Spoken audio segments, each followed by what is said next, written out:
hold the microphone. Good evening. Welcome to episode 175 of the Totally Made Up Talking Shutt podcast.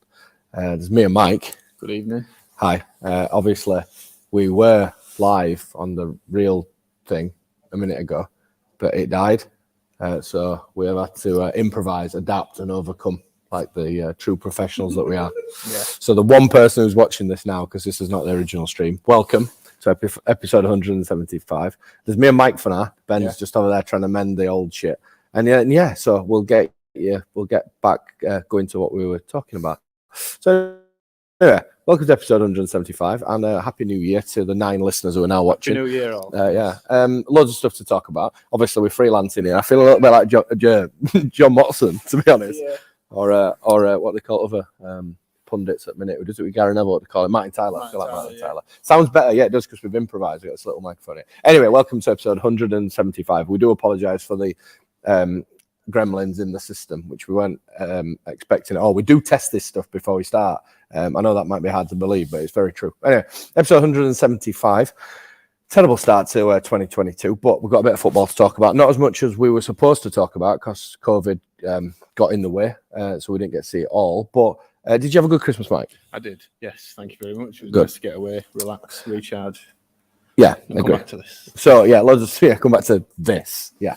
So we're live on YouTube and Facebook as we currently speak. Ben is trying to mend the other stuff, which probably will be back next week now. But if you are on Facebook, make sure you go and join All Leeds Aren't We, the biggest Leeds United Facebook group. We do get sent on there, even though we may get sacked after the performance that we've had today, to be honest. But we'll see. Obviously, we're brought to you in the new year by The Terrace, Manscaped, and The Athletic, and we'll hear a little bit about them a little bit later on. But first and foremost, Mike, did we get a little bit of a get out of jail free card by not having to play Liverpool on Boxing Day? Massively, yeah. I think me and Ben were both saying earlier that we were just massively relieved. Yeah, it's a shame that you don't get that classic, Boxing Day game and all that, but we would have only got pumped, wouldn't we? So, Yeah, I mean, I had like a double win, because I didn't have to see my team get pumped on Boxing Day and didn't waste Boxing Day, but also me and my son Judd, who's just sat off camera over here, we had tickets to Anfield on Boxing Day, but I caught COVID on the 19th, so that meant that I couldn't go to the game anyway. So in a completely selfish manner, as I said on last week's quiz, I was quite glad it got cancelled, because I still get to go, to be honest. So yeah, there is that. Obviously, we have got a bit of football to talk about in terms of Burnley this past weekend, but obviously when the Liverpool game came off, it made it very unlikely to see a Villa game brought on. Do you get the feeling a little bit with all these COVID cancellations that certain teams, who shall remain nameless, are taking advantage of the lack of how can I word it?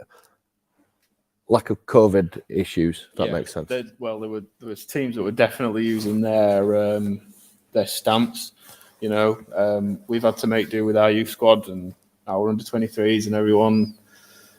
So you're not telling me that teams like Man United and Spurs can't field teams, Not when they've got like 38-man squads. Exactly. You know what I mean? It really is ridiculous. Yeah. Yeah. But again, I think they are treated. I think they get off very, very scot-free. Has the top 6 bias come into sharp focus during this COVID thing, Ben? It's been that for 2 months now, I think. But do you feel like it's really brought it to the floor? Well, yeah, they've been carrying on, especially Klopp were crying when our game was called off. But now they've got COVID. You don't hear all about him, do you? Yeovil got kicked out of competition because couldn't field the side. Leighton Orient, sorry. Yeah, not Yeovil. And yeah, Liverpool get to pick and choose anyway. For me, I mean, it's about the integrity of the competition that gets thrown about, doesn't it? And it's like, it does. Teams throughout history have been punished for not being able to, field sides or make sure their pitches are playable. But yeah, that I think we all know better than to expect them to get any punishment. Really. Obviously, while we're on air now, eventually after all the issues we've got, Andy Epps says he'd rather watch Emma interviewing. I don't know which Emma he's talking about. Obviously, I do. But listen, you were moaning at us a minute ago. This technology didn't work. We're improvising here. We're bringing the needs to the masses. But anyway, back to the 23s. Yeah, the 23s currently playing now against Sunderland in the I think in the cup, innit? And they're currently 3-0 up after a Jimmy Somerville hat-trick inside half an hour. So not doing himself any harm in terms of getting himself a shout for the game at West Ham at the weekend coming up. Yeah, no, I think perfect timing. Anyway, one thing we did learn over this Christmas period is actually Karen Kearney is a time traveller. And her COVID comments were from the future, not from the past. And to be honest, her thoughts have saved Christmas for us anyway, because it could have been quite a painful Christmas otherwise. Less said about her, the better, to be honest. Yeah, the less of the better. Anyway, should we talk about some actual football after we've bluffed our way through the first 5.5 minutes of this podcast? Think that'd be really refreshing. Yeah, I think it would as well. So this weekend just gone, Burnley. We've had a bit of a rough run of things recently, haven't we? Burnley are notoriously one of them teams, physical Burnley, that type of thing. Were there any concerns going into the game, Mike, or did you feel like we could really kick on? I think a few of the lads, when I say the lads, the players, after the game mentioned about had discussions about how they wanted to make 2022, better than 2021 in terms of results and performances. Were you a bit worried, Mike? Because we were down there with Burnley, they were quite close to us at one point. They're notoriously shithouses. Dyche is a twat and likes to shithouses. We worried? Yeah, Burnley are one of those teams where you don't know whether you're going to pump them 4-0 or get shithoused one, get 5 injuries. They're just one of them teams, and they always seem to survive. Towards the end of the season, they always seem to sticking around 16th or 14th or whatever. I think the thing with Burnley, for me, what I'd be more alarmed if I was a Burnley fan after the game at the weekend was they suddenly decided to throw everything out the window. For some reason, at one spell again, they decided to try and play out front back, which they definitely cannot do. Yeah, but they tried for some unknown reason. I'd love to know what Burnley do for training exercises. They don't look like they run. They look like they do just do set pieces. I think they have like port scratchings, 10 corners from each side, and that's about it. That's training. But do you know something? We jest about Burnley, and Dyche is a little bit of a dinosaur, but you kind of got to take a nod to what he has managed to do with that. I think they've spent something like $7 million a year for the last 4 years. Yeah. And he's managed to keep him in Premier League every time. Granted, it's not great football, and if you're a Burnley fan, you won't want to be watching it every week. But he's done a decent job of it, hasn't he? Yeah, they like to go on about the European thing they did a few years ago. I forgot about that. But, yeah, I think that happens with as we know with most teams that sort of they're new to the top flight. They catch everyone by surprise, and then they fall in, and you got to either build it up or consolidate. But yeah, they are one of those teams that should be our bread and butter. Yeah, any teams below 15th should be, for where we want to be, just your 6 pointers really. So the little bit of a break over Christmas enforced by COVID allowed us to get some players back. So we saw the return of Diego Llorente. We saw Robin Koch in the much anticipated central defensive partnership of Koch and Llorente. Ever since we signed them, there was this big push to see them two playing together. And we also saw Junior Firpo. On Junior Firpo, the reason why Raggy's not here tonight is actually gone for a Junior Firpo tattoo on his back, a full piece of Junior Firpo on his entire back, Raggy, based upon the performances of Mr. Firpo this last weekend. No, it's total jest. Raggy was very quick to criticise Mr. Firpo, so we're now taking the piss out of him. But is that as close as the back four as we're going to get? Obviously, we know if Liam Cooper's fit, he probably plays because he's the captain of the team, and Bielsa loves him. And to be honest, I think this season Liam Cooper has been outstanding this season. I don't think he's put anything wrong, to be honest. But is that as close to the back four that probably the majority of the fans want to see, in terms of Firpo at left back, Llorente, Koch in the two central defensive spots, and then Luke Ayling captaining the side out there on the right? Yeah, I think, Ayling was a bit of a doubt, wasn't he, start of the season? Obviously scored that worldie at Old Trafford, but I think there was a point, wasn't there, where we were all saying, Shackleton fancied himself as a bit of a wing back, and he was playing him in, I think, a back five. And I honestly thought that Shackleton was going to come in at right back, but happy to eat humble pie now. Ayling's come back and, you know, he's got the experience. He commands it. Ayling's one of the core of the side as well. Like he's one of those. He gets what being here is about, and they're the players you need around, active, getting runs of games. Because when you sign in new players as well, they're the players that you need to instill what it means to be Leeds, you know, onto the new. How important as well, because I certainly thought it were. Harrison, he's had an indifferent start to the season, but I thought he looked good against Burnley. Yeah. We saw Dan James score, and we saw Stuart Dallas, who had obviously well documented off the field issues earlier in the season, sort of private life issues. But nice to see all three of them get on the score sheet, get a bit of confidence about it, and you could see the relief in Harrison's face when he scored. I mean, just to jump ahead to the Dallas goal, like you could hear the difference when Dallas scored. Like you could hear how much it meant just because it was him, and after what he's been through this year as well. But no, for me, Harrison. I mean, I said openly, I think Harrison's our best winger, like consistency wise. He's just, you know, been unfortunate, but no, I absolutely love Harrison. I won't even hide that. Absolutely chuffed for him. Like with his right foot as well, weaker foot, and it's just one of them scrappy goals that you need against a team like Burnley. I think just to open them up a bit. What was even better was how he put James Tarkowski on his arse with just one drop of the shoulder. Well, that's the thing as well. The interception, the chasing it down, the pressure.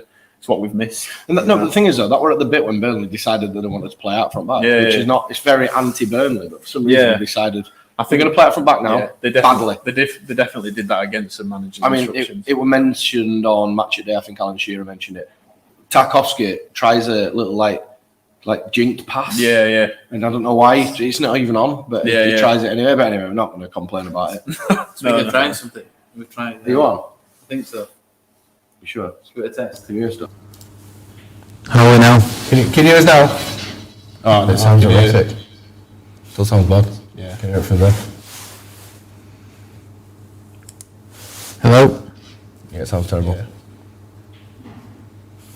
It's still really Tag us back in. distorted. No, it sounds bad. Anyway, so we will carry on.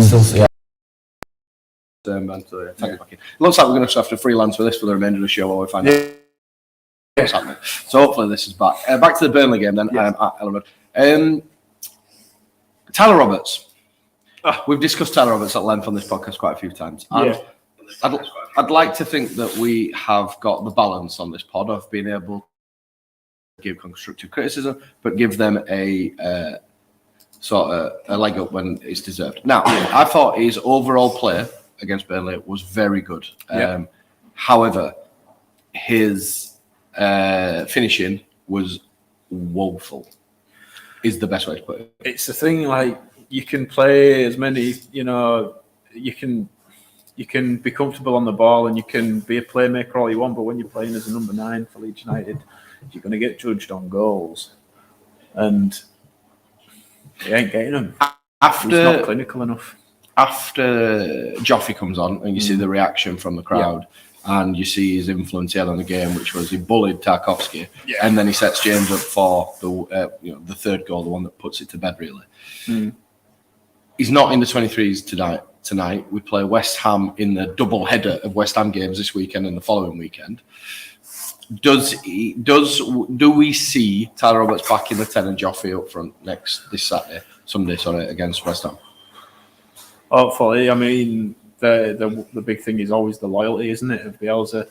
I'd love to see that, to be honest, because Roberts looks like a 10 and he plays more like a 10. When he has his best games, regardless of where he's playing on the pitch, the best traits that he has and the best things that he shows of himself are the traits of a 10, of a playmaker. And we need somebody clinical in front of him, somebody that's going to stay up there, play off the shoulder. You know, I don't want to see a number 10 come in so deep that they're in our own half. You know, I don't want to see. I think I've seen it anyway with Roberts when he's been our number 9 and he's come in down past the halfway line to pick the ball up. I don't want, a Harry Kane this season. I want Roberts to be a 10 and play to the best of his natural talent of what he's showing. But he thinks he's a 9. He's not. Somebody needs to sit him down and tell him. He's not. For the sake of versatility as well, he'll think, yeah, I'm a 9 and a 10. Pick one. Be one or the other, But I don't think players have that opportunity in this squad to say, unless you're Bamford,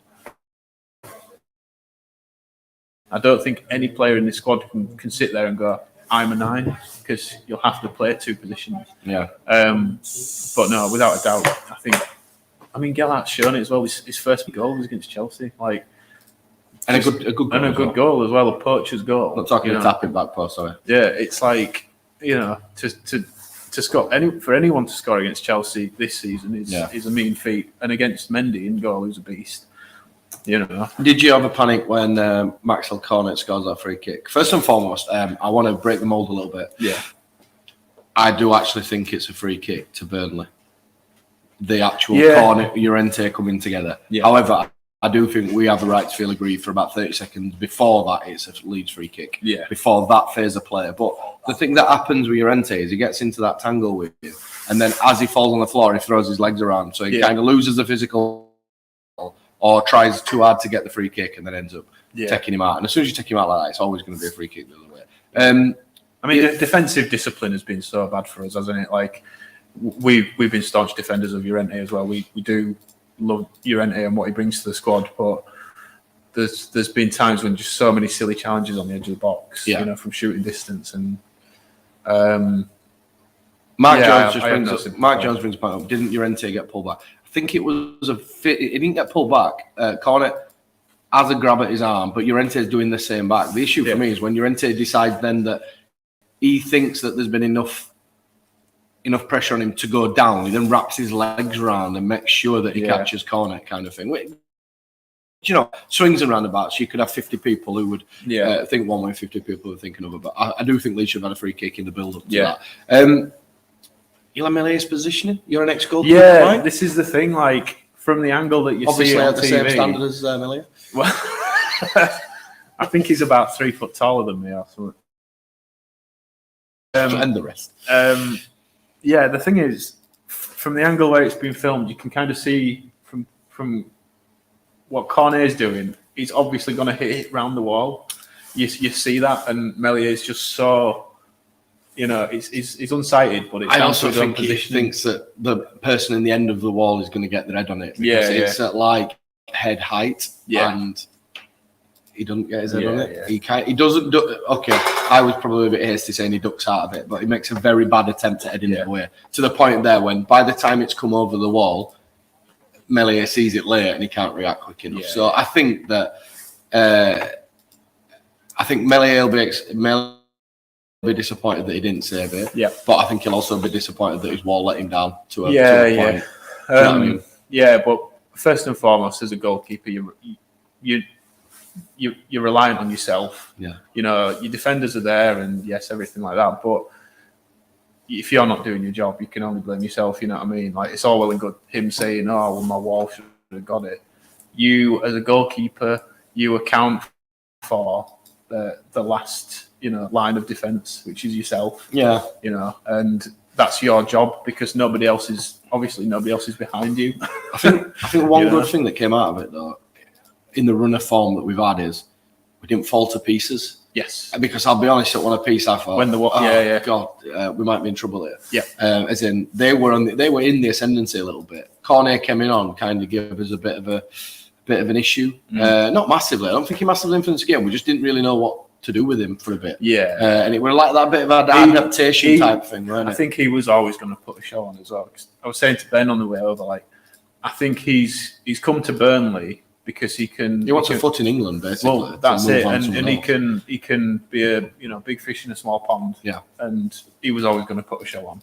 Yeah, it's a great one of a bit. Matt Loughton heading that bottle that somebody accidentally dropped out their hand when they were celebrating. Obviously, I say that flippantly. I don't condone lobbing stuff at people, but also what's not able, like, How many Players times do we have to yeah, tell away? exactly. You know, Just like, don't go. The thing with I am not condoning stuff getting in front of people. Let's not throw things at people. But you're always going to goad some idiot into doing something stupid by celebrating.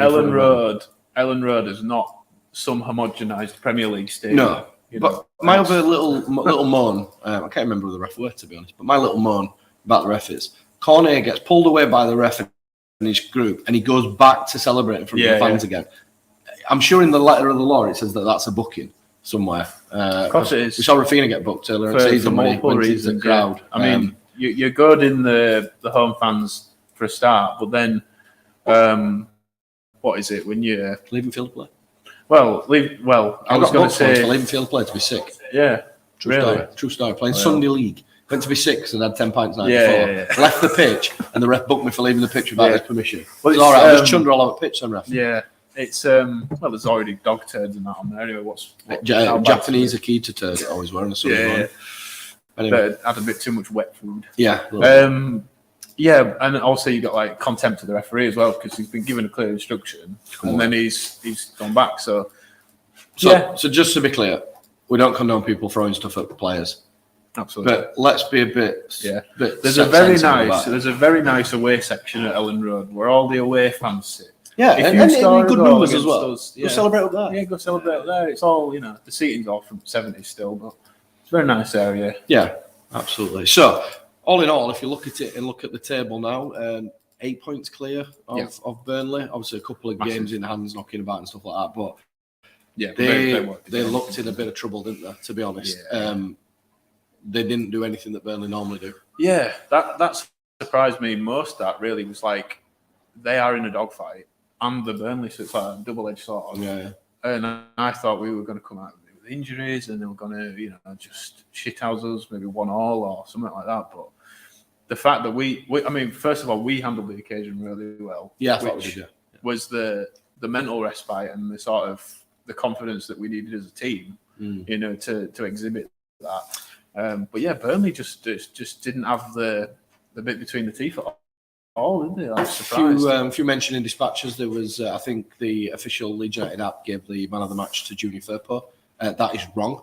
As excellent as he was, obviously my opinion, Adam Forshaw was absolutely outstanding. Yeah.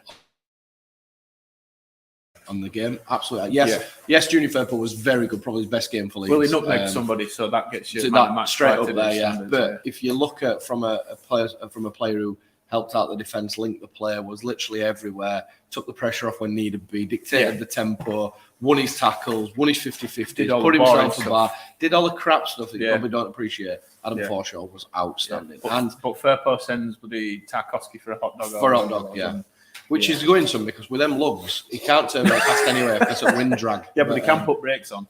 Yeah, he can lock anchors on and fall flat at some point. So all in all, got to be happy with that. Obviously, Ben's here trying to mend our technical shit off to one side. What about? This is a bit of a negative. But I'm just padding it out. But Rafinha missing that open goal, man. Well, I brought up a point on Twitter and it went a little bit viral. One of the biggest things from the game against Burnley for me, we were very good against Burnley and Rafinha wasn't very good. Yeah, that's not to say that he was poor, but by his standards, he wasn't very good. He missed an open goal, and he blazed over a couple of times. He chose not to shoot when he possibly could have done. Don't get me wrong, he was still very effective and very good, but not to the levels you'd expect him to be at. Yeah, absolutely. If that's Tyler Roberts, who gets a fair bit of hammer down. If that's him missing that, he's getting panned for that. Of course he did.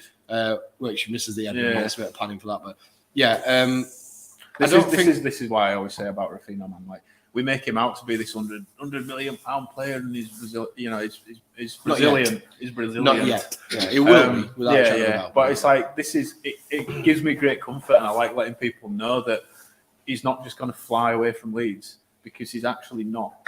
He's not good enough to be like, Man City buy me. I don't necessarily think it's good enough. I think at the very, very top level, it's consistency. Absolutely. If you look at, I know Ferran Torres has just gone and joined Barca, but if you look at Riyad Mahrez and people I'm thinking of like City game, they are 8 9s out of 10 every game. Yeah, they're not 8, 9, 10, 6, Yeah. 7, 8, That's 9, it, yeah, 6, 7. It's the consistency in it at that Yeah, level. yeah, But don't get me wrong, he is I'm so a glad world class he's player, and I'm glad he's a Leeds player. But Yeah. all in all, I came away with a nice warm feeling inside. We've got a bit of a relief. buffer now Yeah. between us and the dreaded drop, and we can now start looking up the table. And we'll talk about the January transfer window in a little bit. But before we get into our next talking points, we need to hear from one of our sponsors. In 2022, you need to look after your knackers, basically. Yeah. Obviously, we did the quiz just before Christmas when I was riddled with the vid. And we had a winner, and he dropped us an email after winning the Manscaped kit and said it was excellent, and he was really pleased, and thanks very much. So thanks very much for getting back in touch with us about that. But yeah, if you want to join one of the 5 million men taking their below the belt grooming seriously in 2022, make it your New Year's resolution to look after your balls a bit more than you already do. You can get yourself a knacker shaver, waterproof, top of the range, decent stuff. Comes in a little holster, wireless thing, really nice. And it comes with some ball deodorant, some ball toner. You know, the ball toner helps to prevent nicks and nicks and snags. Which you won't want to snag, would you? No, no. Nick, God, you can no. take because it's And done. always it's over wear and the done. guard. Always wear No, the guard. I'm a no guard kind of guy. But Live you life by use the it on your sword. head, though. Head, balls, everything. Right. Well, if we're not careful, multi-tool. there's going to be a baby boom on. If we're not careful with all this Manscaped, It's and true. we're peddling. It's true, yeah. But yeah, if you want to get in touch with Manscaped, we can offer you an exclusive discount with 20% off and free shipping with Shave You and Shutt at checkout. Yeah. So yeah, go check it out. It's quality gear. You Yeah, can also and- get weed whacker nose trimmers, and I think they're moving on to all sorts of other branching out stuff. I'm in dire need of a nose trimmer to be fair. Yeah, We'll get in touch with Drew. We'll give Drew a nudge, won't we? We were supposed to get the hedge trimmer. Edge trimmer, yeah. I ain't quite ready yet, but we'll get that. No, and to be fair, they're a good company as well. The customer service is decent. Yeah, well. If you I lost my charger for the charging stand. Yeah. And you just email them off. They'll send you one straight away. It's good stuff. For free of charge as well. So. Michael Brown and Jay Patel of the Facebook page, all Leeds, aren't we? Make good points here. Congratulations, Stuart Dallas. 250 appearances for Leeds against Burnley. The first player for Leeds to achieve that since Lucas Radebe in 2005. So, fair play to Stuart Dallas, Absolutely, because when we signed him as a winger from Brentford, and we saw him a few times, we were a bit like, I'm not really sure where this one works out. But, literally from non-league to 250 appearances for Leeds United. And he will go down in history now. Leeds. Well, I mean, he's in the promotion squad for a start. That gives him some credit. Player of the year in our first year back in the Premier League. Player of the year, players' player of the year, fans' player of the year. He was player of the year back in Ethel's player of the year. Wasn't he player of the year as well? Like he's been player of the year again before, I'm sure. Yeah, but they were like dull times. Yeah, we're talking like I think Uwe Rosler times, aren't we? When we had that shirt with no sponsor on front, I think he might have got 2015, 14, like 15. Bad times. Yeah, bad times. You just get that for having his nice beard. Fair play to him. I don't think I ever want to see him without a beard. No, to be honest, I don't think he does. There's a few knocking about on Google Images if you have a look. Few when he was playing in Northern Ireland back. Yes, back in the day for Linfield. Did he play for Linfield? Linfield, yeah. So also scored goal of the season against Man City. Jay tells us, that breakaway goal. I mean that. What I did over Christmas, actually. I sat and watched all the goals from the promotion season and then all the goals from season. When we get to the transfer bit, I'll tell you about what I did during my COVID lockdown. It involves Reading and a man who sounds like a bird. John Swift. I watched 4 Reading games, but John Swift featured him. We'll talk about him transfers. Well, as much as I possibly can. George Addock says, evening, lad. I'll get a few comments before we move on. George Adcock says, evening, lad. Sorry I'm a bit late. Love the show. Live and in podcast form. To be honest, George, if you were here about half an hour ago, it was a complete shit show. To be fair, you'd all be doing yourselves a favour just by listening to it just as audio. Yeah, to be honest, if you're watching it on video, you will notice I am like sporting a bit of like a, I don't know, weird thing going on here. Oh yeah, played for Crusaders, Stuart Dallas, not Linfield. Right. Linfield got David Ely as gaffer on them. Yes. I'm going to say yes. Yes, I'm going to say yes. Yeah. Your knowledge is top. Mark Jones says, is it cold in the hut? We're actually in the pub, but yeah, it is cold. Up here in Yorkshire, it's absolutely Baltic, to be honest. Steve says on YouTube, it was great to see a proper defence for a change. No square pegs in round holes. True. Mark Jones says, when was the last time, to be truthful, Rafinha had an outstanding game? This is it. It's an outstanding game. Exactly. To be honest, you're not the kind of player that.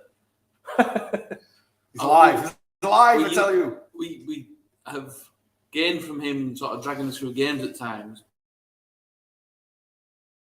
Been playing brilliantly because of the injuries and everything that we've had. Is he not the type of player that thrives when the team is playing well and stuff like that? Mm.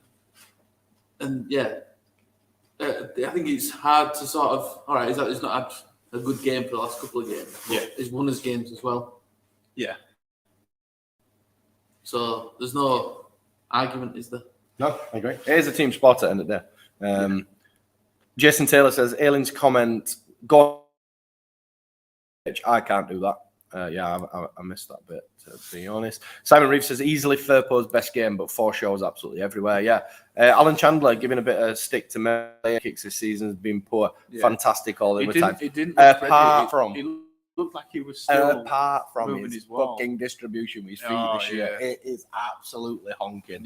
His distribution with his feet. I don't know what's happened to him. I think Rob Price might have borrowed a couple of inches to put on somebody else to try and get him back fit. He's giving him Kiko's boots or something. Yeah. Found him. And Luke Fisher jokingly says, here's Gary with the Talking Shut News with Mike. Yeah, I feel like that. I feel like a roving reporter. We should be outside Ellen Road. What's actually quite hilarious is I'm holding this under your nose and I have fucking no idea what it is. Absolutely I'm guessing people can hear us. I'm hoping so, because we've just been talking shit for the last 35 minutes. Moving on then to some other talking points. Llorente and Koch then. Llorente and Koch. How do you think they got on at the weekend against Burnley? I thought that Koch probably had a game that he's not really experienced before against Chris Wood. When I say that, I don't mean as in he'll have played against people like Lewandowski and people like that. But Chris Wood is a kind of a unique character in his physicalities. And I say from Melier when Chris Wood gets that sort of cut across, he stands up perfectly strong and keeps it. See, that's the main redeeming thing about Melier and his reactions, and his reach. It's second to. But while you're thinking about the Llorente Koch question, Sunderland have scored. It's now 3-1 to Leeds in the.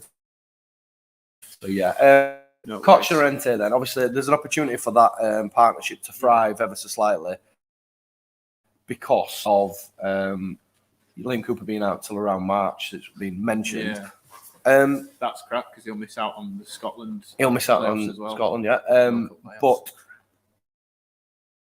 4 of Creswell when he gets back fit, Pascal Struijk, Llorente, and Koch. That should be enough to see us through, surely. Yeah, I think so. I think, and again, get him in the gym, like you were saying about the physicality of Chris Wood. I think any half decent centre back that we're paying, 10 to 20 million for, get him in the gym for a bit, bulk him up, And I think you can handle players like Chris Wood. You can give him a bit back. Obviously, don't get dragged into any mind games or anything. But I think the main thing for our defenders is like you said, when Melier distributes poorly, or we have a straight pass. But the thing is, if we look at it, of that back 4 that started. 3 of them are internationals. Yeah. And we're not talking internationals for shite.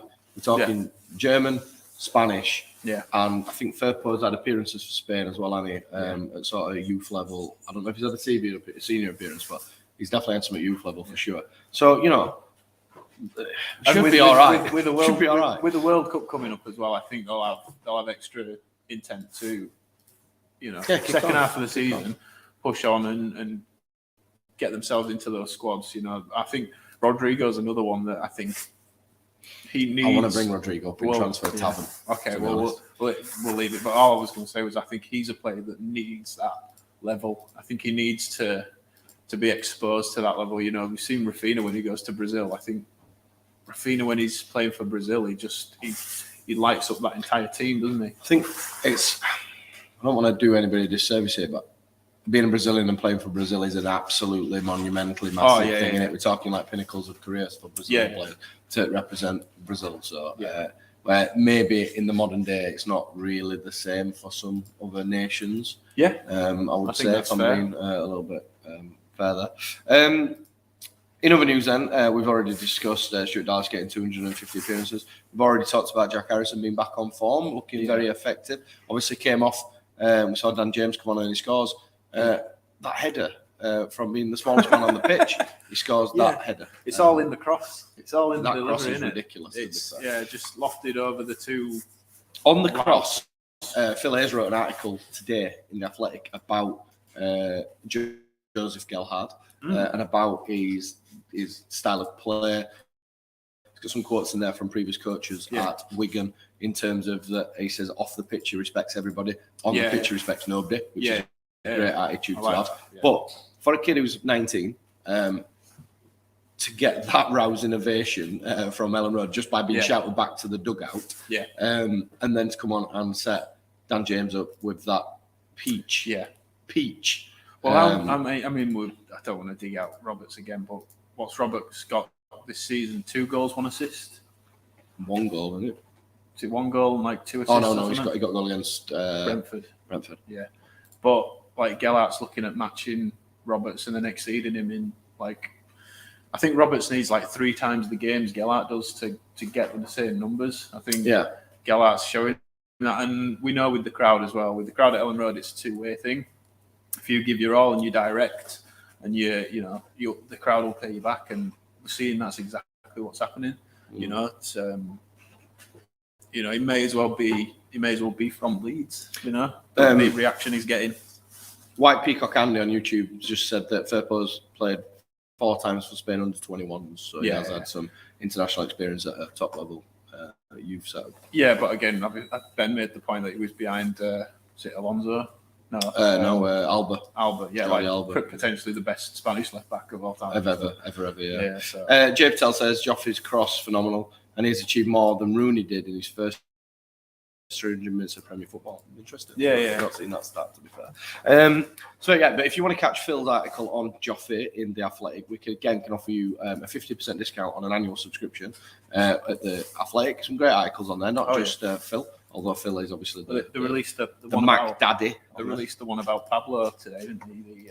The farewell to 2021 farewell. I think it came out yesterday or today. I'll go check that. Yeah, there's loads of Leeds. But there's some other, not just Leeds content on there, other sports, that American toggle ball that Ben loves so much. He's quite angry. Go team. Quite angry over here because nothing's working. Yeah. Nothing's working. Everything's broke. But it's okay. Look at us styling it out here with this USB microphone in my hand, like some sort of roving If reporter. we could get like a green screen backdrop as well and just like... We could just do this, man. Yeah. We could have a spin-off. Go pitch side. Spin-off show. Yeah. Enough like the 2 Muppets on the balcony. So go out, So go to the athletic.co.uk/talking show and get yourself 50% off a annual subscription, and you will not be disappointed. It's good stuff. Moving on then, it's that time of year again. It's January.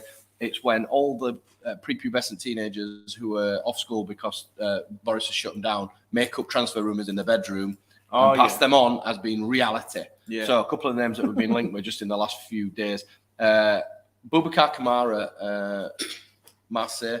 I always think of Boubacar Barry when you say Boubacar. Yeah. He was the French goalkeeper, I think. Fair enough. Used to sign on FIFA all the time.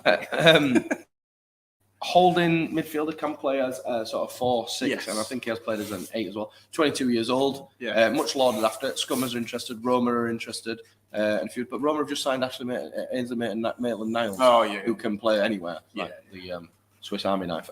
Where's all the Super League teams? Where's all this money coming from? Like, they were skinned. Barcelona buying Ferran Torres. Barcelona just turned around and said that they are the back. That's what they actually said. The back.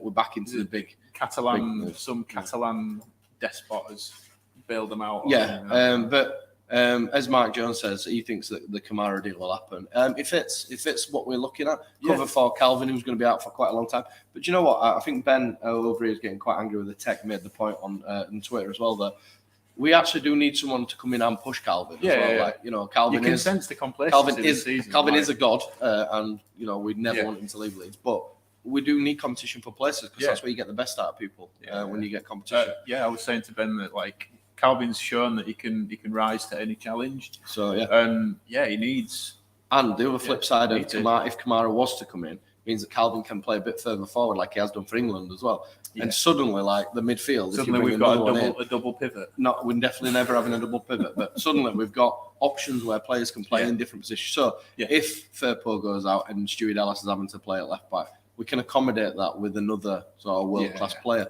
And then you look a bit further up. Now, this is the point I wanted to bring up before we leak. We're not leaking out. Before we talk about some of the transfers, we are not leaking anything. The Forbes interview with Radrizzani, where he commented on about having to sell to buy and all this type of stuff.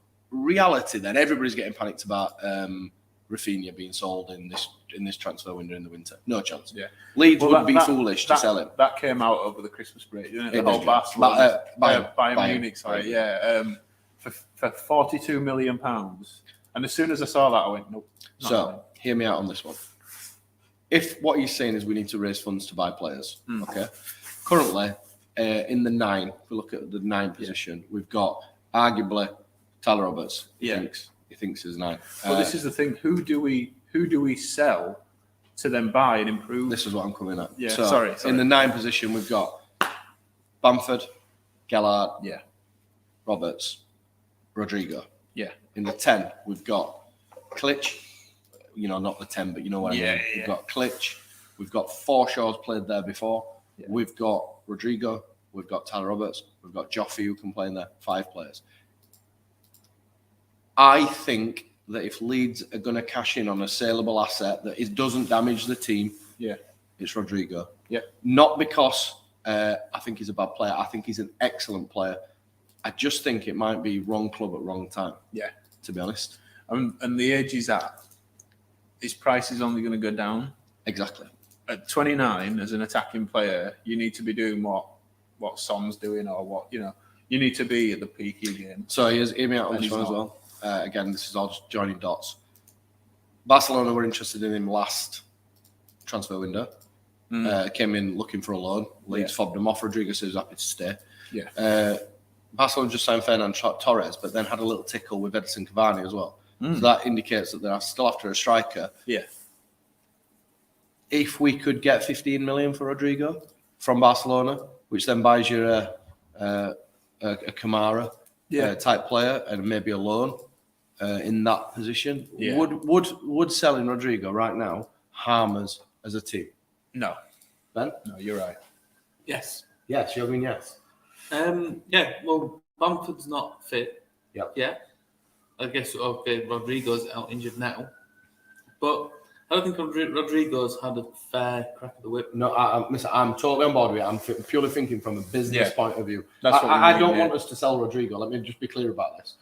I'm looking at what are saleable assets now that bring in money of a reasonable standard where we improve other areas of the team. And the only person I can see who doesn't kill us is Rodrigo. And the only reason I say don't kill us is because he hasn't played a massive amount. The thing is, I don't think you get 15 million for Rodrigo at the moment. I genuinely don't think you get that much. Well, there is that side of things. I think you'd be. I think you'd honestly be better off selling Roberts. Yeah, but how much? But reality, how much? But then Roberts is playing, so it's more of a damage to the team. This is what I mean. Again, we're all going on this Forbes interview, which I think the most saleable asset, other than Rafinha, is probably Strauch. Oh, that's a kicker, Ben. I think you could sell him to a Champions League side. Strauch. I think he's the most saleable. Sell Strauch. Or Melier. Hold on. Somebody capture this. Whoever sanctions that should walk. Right. I am fully on board. We should not sell him. But I'm just saying, but from a business point of view, Melier is the most. Melier and Strauch. Don't sell Melier either. No, because they're going to be world class. Like Liam Kent Golf over in Dubai, I think. We don't want to sell anyone. No. It's just a discussion point around the silliness of this time of year. Ideally, for me, a good transfer window is sell nobody. Yeah. Bring 2 midfielders in. That's which we should have done. Where do you stand with that? We should have done that in summer. The 2 that were being linked with, Kamara and Nandez, how we were speaking on the way in, and that doesn't change anything with everything else. They just add to the squad, supplement the squad. Yeah, and that then allows some of the younger players, which are all getting linked with loans now, to maybe go out and develop and You've come also in next got. year. I mean, Forshaw's been brilliant, but how long can he last after 2 years of not playing? Well, it depends when he needs an oil change and bionic hip. Well, yeah, exactly. So if you have someone like Nandez who can come in and fill in for him, or you have the Kamara can play defensive midfield and Phillips can go forward, like we've said, it's options there. Yeah. Then even to the point where Nandez can play right midfield. Yeah. So if Rafinha's not on it or whatever, you've got another option there. Yeah. And it then frees Dallas up if there's another option elsewhere that we need to fill out. It's just more options, and I get the feeling Bielsa's maybe coming round to that a bit more. Yeah. Because of the problems of the last sort of 6 weeks. You read the bottom comment. Jason Taylor would like to know, Mike, if you are on drugs. We're not saying we're going to sell these players. We're just identifying. We do not have the power to sell any of these players. Yeah. We're just talk. The thing is, what sparked this is the Forbes interview with Rajazani, where yet again quotes the Leicester model. But again, as I've said a few times over the Christmas period, because I've had nothing else to be able to do in being in lockdown, is that Forbes interview was done before the American TV deal and the 49ers further investment were announced. So is he keeping his powder dry? Yeah. And even going to but we don't Angus know. Kinnear's program notes this weekend, where he said words to the effect of, "We've never shied away from trying to help Marcelo, but he's quite a unique character to buy for." Yeah, and he wants it all 20 points to 30 keeping mil powder clean, doesn't it? You know what I mean? The thing that's been mostly hidden is the thing about the 49ers enterprises, like where that money's going. Because we say, it's going into the stadium or it's going into cover COVID losses and that. It's like, do me a favour. I mean, I Like, don't think we'll ever. We're certainly not going to find that out in the January transfer window, because we'd be essentially showing our hand. If we turn around and says, 49ers have just knocked us a war chest up, the famous Simon Grayson war chest, that we're going to go and buy loads of players. Straight away, people will go put notes on. So we're not going to do that. Other name that's been mentioned, Ben did mention it, Nathan Nandez, much linked player over the years. Started off at Boca Juniors, found his way to Cagliari. Cagliari. Could never pronounce that. Cagliari. Anyway, and he's now being quoted as being available for a cut price of a cool 16.5 million. However, and this has been sort of touted about by Mercato Web, which is an Italian football. However, there is a little bit of a side caveat to this. There is currently an arrest warrant out for him in Italy for a domestic violence. The thing as well is charge. there is a Sky Sports Italia as well, so we can wait out for. Yeah, we'll wait on that one. To be honest. But I don't honestly see, after things that have gone on in the past with transfer deals, Leeds buying themselves into more trouble. For want of a better word. We definitely don't need that. Other news today, not Leeds related, but Philippe Coutinho's talking to 5 Premier League clubs this weekend about a move back to England. When do you think he'll move to Newcastle? To be honest, I'm not that bothered. I mean, he's been good, and I've seen him at Bayern and stuff. But the Villa fans were very quick to jump down my throat on Twitter and say he's coming to Villa. Fair enough. I mean, isn't that not like a shit link kind of thing? So I guess in that whole link is a Gerrard thing. Yeah, that's what I thought. He wants to come and play under journalism. Gerrard or something. And that it's just if Villa I've had my views on Villa fans and anyway. Yeah, but I guess it's no surprise that they're going on that one. I mean, they might get him, but do you know something though? I'd like, as a fan of the club, if I saw you're about to say 5, he's coming to speak to five teams, as good as he has been in the past, and it's not really gone well for him at Barca, but it hasn't gone well for anybody at Barca for a while. I'd be like, well, I'm sorry, but I don't know, because you're not exactly falling off yourself to come and play for my club. That's so exactly when the chips are down and the backs are against the wall, are you going to fight for us? A la Newcastle. Well, we'll have to wait and see. But that's another name that came out today. Obviously I contracted COVID on the 19th, so I spent 10 days lockdown. My good lady wife and my children went and did Christmas things while I stayed in the house and drank lager. And I watched 4 Reading. A bit dull, but you're still I watched for it. And I am fully on the we should sign John Swift trade just because he's cheap. Yeah. And I think that he's still not quite reached his peak development. And I think when he plays as a sort of 8-10, you see the best from him, as in he can open a pass up, he can score. I like him. Yeah. I like him. Well, there's a few Championship players that I like, and you do sometimes get pelters like, this isn't who we should be looking at to improve. It's about improving the squad and getting a squad. Yeah. And some players have proven that they can. You're not looking at the Championship for players to take you to 6th or whatever. You're looking for players who can keep you in 15th, 14th. Yeah. And like Adam Armstrong he went from Blackburn to Southampton. He's doing fine there. This is what we want. We want players who can do fine. So Ben, going back to your comment about Nathan Nandez being able to play as a 10, as a winger, a bit of versatility. I think Swift can do that as well, and he ain't got an arrest warrant out. What do you think? Doesn't seem as fancy though, does he? No, he ain't got a fancy name, has he? No, so I don't know a lot about him. Hopefully he can do a Brereton Diaz and just stick something on the end. Just decide he's chilling. Yeah. Could do it. I mean, there's another one. Diaz, 30 million. Yeah, that's still like robbery. That is a bit extortionate. Don't get me wrong, he's had an outrageous season. Did you see the whole thing with, I think it was William Hill or whatever it was? They put a thing on, didn't they, for like Brereton Diaz to get 20 or 30 goals, and they pulled the bid out halfway through. They cashed everyone out halfway through because he got to like 20. After like however many games. Do you know something? Fair play to him, young lad who decided he's Chilean, done well at Championship. Yeah. He deserves a big move. I just hope it's not to Leeds. Yeah, I just don't think he fits. No. He'd have to lose 8 stone to even play anyway. Yeah. Looks an hefty kid. So we'll have to. He could go to Italy.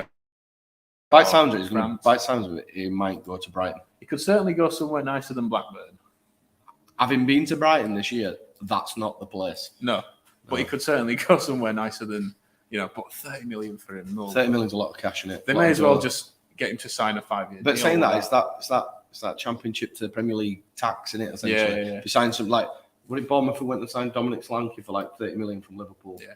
Look at freaking. What's happened to the other kid who went from Liverpool to Sheffield United? I was about to Liverpool say, lad. Where did he vanish to? Brewster. Yeah. What's he doing God now? knows. Yeah. He cost them an absolute fortune. 25 mil, I think. 25 mil, 30 mil. Anyway, it's full on silly season in January. Yeah. One thing I have got an idea for in one of the shows in January is I'm going to try and get a director of football on the show. Not Victor Orta, because hopefully he's busy. Burrowing away, but maybe an ex-direct football, because I'd really like to get into actually how do these deals, like actually what goes in, how much work goes into the deals. There must be somebody that type of stuff. At a lower league club. We'll get somebody. We'll find somebody. If anybody knows anybody, drop us a line. Are you the director of football for Leyton Orient? Yeah, we'll take it. We'll take it. Mate, Leyton Orient, take us for Albion. Just tell us how. No, joking about. We'll try and get it. On. Looking forward then to the upcoming weekends. This weekend and the weekend after, we've got West Ham, the Emmas. Down at the London Stadium. You want some? You want some, Sam? I listened to an Amers podcast today just to kind of get a feel for what they're thinking. And I'll be honest, I was quite surprised with the negativity. I were quite surprised by the negativity. So I had a little look at their fixtures just gone. And they have had a little bit of an indifferent start. I mean, don't get me wrong, they just drubbed Watford 4-1, but they are a little bit whipping boys at the moment. West Ham, we matched them for large parts at Ellen Road, and then they caught us on the sucker punch with Mikel Antonio when we had a sort of not fit, not well-versed Junior Firpo and Charlie Creswell playing at centre-half. Not that either of them did anything wrong, possibly Firpo. But, cup game, do we play the kids or do we go full strength? I think you mix it up. Ben, kids or full strength?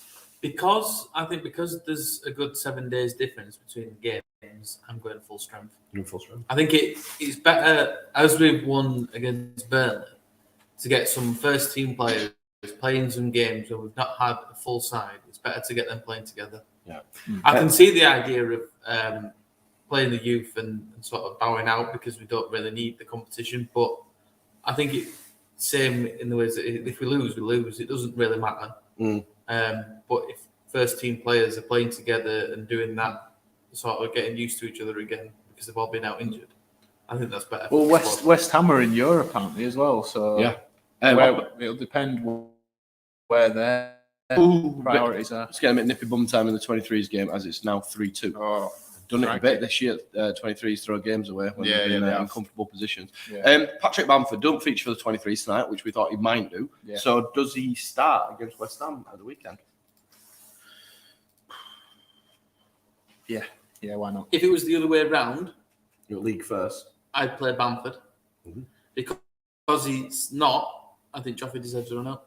That's what I mean about a B team. You know what I mean? Like I think you play Joffrey, you play.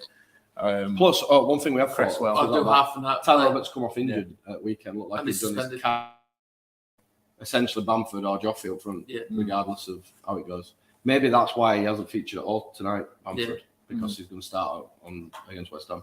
Joffrey goes back to the bench again, which I know infuriates a lot of fans, but half the course, unfortunately, at the moment. Back four. Got to keep the back four the same, I think. Start growing a bit, because that is going to be the back four. To be fair, Robin Koch is like... He is the B option for me because he's obviously been out for so long. Yeah. You know what I mean? I agree with that. But yeah, I think you've got to. We've been crying out for that, haven't we? For the defensive stability, and obviously there's not really any other options. I think Strouk's still out with his hip. It's weird, isn't it? We've not heard anything from. Have we not heard any update on Strouk or Rodrigo in recent I times? think they've both got this similar things. Like will Marcelo's press be tomorrow for the game on Sunday? Probably will be, I'd imagine.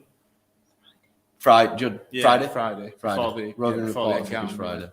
So yeah, Friday. Well, we'll have to see what the lineup go with. Let's see what a couple of people in the comments. Llorente's banned. Yeah, suspension. Yes, he is. Yeah. Who's that? Is he banned for the league or the cup? League. Oh, okay. Very interesting. Well, I'm fine with playing for the Cresswell. league, then he plays in the Cup. Yeah. and then hopefully we'll have Strike back. Sandy Duncan says, Llorente is suspended for the league game. Yeah, I totally forgot about that. Him and Tyler Roberts both suspended. Llorente can play then. So. Yeah, so play him on Saturday. At side of Strike, hopefully. In fact, no, just keep the back four the same.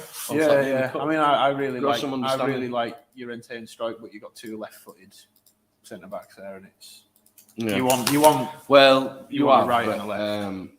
Strike is largely 2-footed, isn't he? Yeah.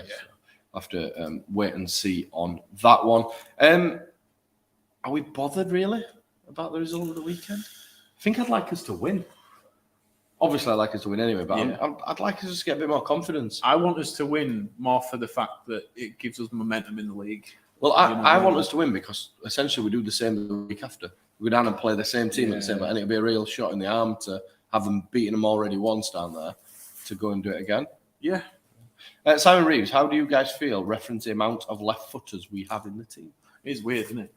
It's like we just went through a spell of just buying left-footers. Yeah, well, even Sam Greenwood's, I think he's left-footed. Lewis Bate, I think, left-footed. Lewis Bate. Is Gellart? No, Gellart's right-footed. Fairpo. Yeah. But he's a left back. To be fair, he's a left back. So yeah, God, yeah.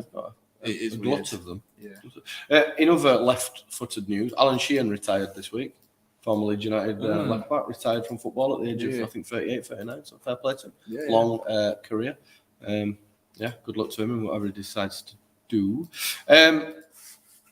So, if you were to give a result, obviously no Raggy, so we're not going to get a Raggy predictor, but a result for the weekend, coming up against West Ham in the FA Cup. I think I'd like it to go to penalties. You are crazy. Yeah. Sound. Like a narcissist, man. Because I'll be watching it on TV. Yeah, fair enough. Not having to. I will have to travel down and work. I work from home. So. Ben, he wants pens. What do you want? 2 on Leeds. 2 on Leeds. Oh, fuck! Standard 2 on Leeds. 2 on Leeds. Never happens. The Chelsea are winning. Apparently, the Chelsea so don't care. Mark Jones has gone 2-2 Leeds to win it on penalties. So that'd be an interesting one. Anyway, before we move on, we need to get this. Shit out of the week. The Shithouse of the Week award. Few nominations in this little caveat. Maxwell Cornet for his celebration in front of the Leeds fans. A little bit over the top, but ultimately we came out the last laugh because he got egg on his face when we ended up winning the game. Yeah, and he does want the attention as well. About COVID in there again for just consistently. It fucked my Christmas. Ruin our life. It did mine as well, to be honest. So yeah, that's going in there. Sorry, Ben. We're about being technical, Ben. because no, it's working. I'm just gonna put all this shit is gonna get thrown across this room. I can see the frustration in your face. It's quite funny. It's actually a shame that people who are watching it can't see. They don't want to see angry, that on my face. Angry face. The The problem is, I've solved all the other things, and now it's doing something else that I can't fix. Yeah. A few people wanting the individual lobbed the Coke bottle at Matt Loughton on the weekend as well. So we'll add that person in there. And we've bobbed in this individual here because if ever you've seen anybody do a backwards movement quicker than Michael Jackson, it's Romelu Lukaku, who had an enormous paddy because he weren't getting played. Yeah. And then now he's looking like some blooming... like some world peace leader trying to apologise on telly, and he's playing. Unbelievable. How do you even do that first interview? Yeah. Knowing that someone's just spent 115 million on you. Yeah. Did you see? I wouldn't care if I hated it. You'd be keeping your mouth shut. Did you see? The thing is, though, he come out with that. Like, I love Inter, blah, blah, blah, blah. Did you see what one of the Inter presidents turned around and said? So, we sold him for 115 and we bought Edin Dzeko. And on the pitch, there's no difference. Which I thought absolutely slaughtered him. I thought that is Dzeko's ancient. That is amazing. Absolutely did it. So, Romelu Lukaku for the biggest back pedal ever in sport. He's got to be in there. That was quite hilarious, to be fair. Quite hilarious. And also, to be honest, there could have been many, many nominations. Aspilicueta having a little cry because he got arm barged in face and said that referees are not taking decisions properly. Did you see Rudiger against Leeds, by the way? Mr. Aspilicueta, can't say his name. Oh. Do you know what I mean? The entitlement is unbelievable. Lukaku's one of these players who's like he's obviously a brilliant player, but it's his personality that lets him down. The thing is, he's turned around and said, "You Chelsea fans know what I feel about this club. We've been friends for a long time." Hold on, you've just been essentially, metaphorically, trying to sleep with his girlfriend. In Inter. Now you're trying to backpedal and say, "No, I love you, really." It's horrendous, isn't it? It's pathetic. And if it's like this journeyman mindset in it. Like it reminds me of like a Robbie Keane or someone who they just bounce around. They never really are loved anywhere. They just kind of even though they're good players, they're just kind of like. Will he pop up on Sky Sports in like 2035, like covering Man United, Chelsea, Everton, West Brom? Good Lukaku knowledge, though, remembering all clubs as being there. What else? As a fact, like if a Leeds player went and did that, they wouldn't be like. They wouldn't be done. Yeah, same as Aaron Ramsdale's just done a similar thing. He went on Claire Foster's podcast, but we don't have any 115 million pound players. I'm at Sheffield United, basically. Like, could have come back. But he didn't hammer Sheffield United, the fans and stuff like that. He hammered the people who were running the club because they. Did him a bit of a disservice, really, didn't they? That someone came in with could go, but then changed his mind. And then and he said it's okay, I'll play, I'll help you out or whatever. And then they did him the dirty after that. Yeah. So then it's made him look bad, and that's not right. As much as I've slated Ramsdale in the past, that stuff like that's not right. Just be honest, and that's just bad ownership. Yeah. If it were an owner, I didn't actually say that. Well, whoever's making them decisions, ownership, running the club, whatever. And to be honest, as well, like just going back to Ben's original point, I don't think any Leeds players would do that because we're a better club, more welcoming club than Chelsea. I would like to cast your mind back to a certain Pontus Jansson who could not go on international duty without having some sort of a moan in the Swedish press about one thing or another. But he still does that now. Yeah, exactly. It's not that wasn't a Leeds thing. Like he's never. I think it's down to as well. Chelsea are just like they're just a homogenized money club now, aren't they? Like, there's no. I saw their fans with the mobile phones when they scored the penalty against us, and it's just like they're becoming like a city stadium. Man City now. They're just So I can understand why a player would be disillusioned with. Playing for Chelsea, but again, you got to think about the money that they've paid and all that stuff as well. Have some fucking responsibility. Yeah. Michael Players on YouTube says, "My shirt arrived last week, lads. Thank you very much." Oh, brilliant! I'm sure that was a quiz winner. Yeah. What did he go for? Do we know? What shirt? Yeah, what shirt did he go for? Mr. Whitehall one. I did. Yeah. Fair play. Solid. Fair play. It's a good shirt, actually. Yeah. Nice shirt. Ambu says Pontus loved us. Still does. Oh, yes, but sorry, I've just seen a Pontus comment. loved Pontus as well. I've just that seen one. the comment from Jason Taylor about Danny Mills as well. So I'm kicking up dust you about see- Rafinha will definitely You want see, to leave this this time. This is where you boys Fuck gone wrong. Yeah. Go on Twitter, go to TalkSport, Yeah. block it, go to mute in bit, Yeah. and put down. Oh no, it comes up It's a treat. because who is it? I think it's Leeds Live or something. do. They've started doing the thing where they regurgitate articles now. Yeah, click that. Yeah, and it comes up on your Facebook feed and stuff, and you No, just I scroll past. I mean, I don't click on it, but you scroll past it. It's like, Yeah. oh, Danny Mills has said this. And Gabriel Mullenhor said that. And Yeah. The It's usual. just, it's absolute bobbins. Sadly, it's 3-3 in the 23s game at the moment. There you go. Jay Patel's just said. He said that the 23s look tired at the moment. So anyway, Yeah. back to shout-outs of the week. Who are we going to get to? Maxwell Cornick, COVID for ruining mine and Ben's Christmas. Technical Ben for, breaking everything about 20 seconds before we just gone there. Or Lukaku. There can only be one winner. Yeah. Lukaku. Lukaku's got to win, hasn't he? All this shit. Yeah, and this stuff here as well. We'll go for I'd give it to it. And also, I like when players will stir up shit at clubs that we don't support and divide it I up. particularly like that. Yeah. Before we go, this does kind of bring us to an end to the most cobbled together podcast. I think we pulled it out of bag, lads, I'll be honest. Yeah. I will be honest, in the first 20 minutes, if you guys had said, shall we just go home, I would have just gone home. I'm never done talking I think shit ever again. we should just see how far we can push it, how shit we can really go with it. We've Like- come to the depths before of Yeah. shitness, but this is If we definitely could film it on somebody's old Nokia or something. To be honest, filming it on my Macs worked quite well. Yeah. Apart from me and you do look like I feel like I'm on like Arsenal fan TV, which is a bad place to be. I but- feel like I'm being held hostage. Yeah, a little bit. Yeah. Yeah. Before we go though, we need to just hear from. We've linked up with Yorkshire Cancer Research in January, along with another load of Leeds United content creators. So Philip Hay is in there. Joe Wayman leads that, and the Square Ball. We're all joining together to take part in Challenge 90, which is essentially to do 90 minutes of exercise a week, which is obviously the equivalent to a football game. And the reason why this is proven that if the more exercise you do, it lowers your risk of cancer. Mm-hmm. Yorkshire Cancer Research have joined up with Leeds United as well. You'll have seen their sponsorship behind the goal against Burnley.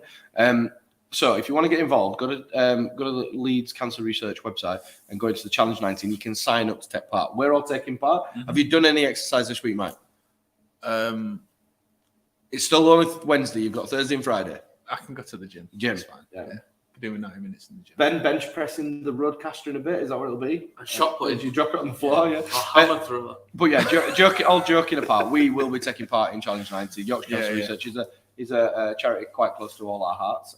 But yeah, we will be doing. And I think throughout the month, what we'll try and do is hook up a joint run for anybody who's doing it. We'll meet at New Milladam or something, go for a run, have a little coffee at end, talk about some football. We've done it before. We went when we did some other charity thing years ago. Might bring this stuff. 6, 7. Yeah, we might bring our roadcast stuff, put a brick round and throw it in New Milladam. So yeah, but anyway, go to Yorkshire Cancer Research. And they are the official sponsor of Leeds. I'm joining on Challenge 90. You can sign up there. Yeah. When I get round to it, i.e. the weekend, I'll set a team page up where we can. You can make it a triathlon. Is it a triathlon where you run? Whoa! Calm down. No, with the roadcaster, you run with it and kick it down the street, chuck it in, swim after it, and then ride our bikes over it. Yeah. So anyway, get involved in that. That brings us to the end of episode 175. Big thanks to everybody who did come back after the cluster at the very beginning. Apologies for that. We're not too sure why it happened, but we'll endeavour to sort it out and make sure it doesn't happen again. But we did style it out with this USB mic and the laptop that we just happened to have. So yes, we did. Yeah, thanks for sticking with it. And hopefully next week's 2022. Yeah, we've done that for a year. Hopefully next week. Next week. So Raggy will be back hopefully. Does picking beer up count as exercise? Absolutely. Depends how heavy the beer is. Yeah, if it's a Stein and 10 curls, you'll have it. Or a crate. Yeah. Press the crate. Anyway, that brings us to an end of episode 175. Thanks to our sponsors. Thanks to everybody for tuning in who came back. Apologies again about the roving report bit. I've passed the mic in between. But, needs must. And we'll see you next week. I'll sit there. See you later.